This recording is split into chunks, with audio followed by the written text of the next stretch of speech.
ამ ხნის განმავლობაში პროკურატურას ჰქონდა სამარცხვინო პოზიცია, რომ ელისაშვილიო უცხოეთშიო კავშირები აქვს ელისაშვილს 30-იან წლებში ბოლშევიკები ტრიბუნალი და ტროიკა რო იყო ზუსტად მაშინ იძახდნენ და ასე ასამართლებდნენ მაშინ რა ვიცი მე მიხეილ ჯავახიშვილს თუ რა ვიცი მაზნიაშვილს მათ თავს კი არ იმაშვები უყადრებ მაგრამ კი არა და არ მგონია რომ მათსავით ვარ მაგრამ ასეთი არგუმენტაცია იყო რომ უცხოეთში მიიმალებაო და ეხლა ამ დღეში რა მოხდა ეხლა არ მივიმალები და უცხოეთში ხშირად დადიო რატო დავდიოდი საქართველოს პარლამენტის წევრი იყო და დელეგაციებში დავდიოდი არ ვიცი რა მოხდა ფაქტია რომ რაღაცა მოხდა ალბათ რა ვიცი უცხოელებმა კეჩოში მიცეს ამათ ან რაღაც მსგავსი მაგრამ კიდევ ერთხელ ვამბობ ჩემთვის ძალიან დიდი შვება არ არის ეხლა ამ თვენახევრის მანძილზე გარეთ გამოსვლა იმიტომ რომ მე აბსოლუტურად შეგუებული ვიყავი იქ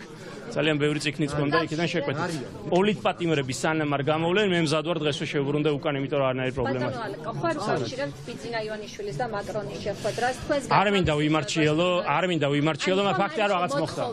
არ ვიცი რა მარჩიელობა არ მინდა წარმოდგენა არ მაქვს მაგრამ რაღაც რომ მოხდა ფაქტია იმიტომ რომ არანაირად არ ველოდი რომ დღეს გამომიცხადებდნენ ველოდებოდი რომ წიგნებს მომიტანდნენ და ტელევიზორს რომელიც ციხის მაღაზია შეუკვეთე ამის ნაცვლად გაიღო ის რაღაც რკინის პანჯარა და მითხრეს რომ გარეთ უნდა გამოსულიყავი და უпроსორეთ სადღაც უნდა წაგიყვანონო და მართლა გულით ვამბობ რომ მეგონა რომ სადღაც აწამებლად მივყავდი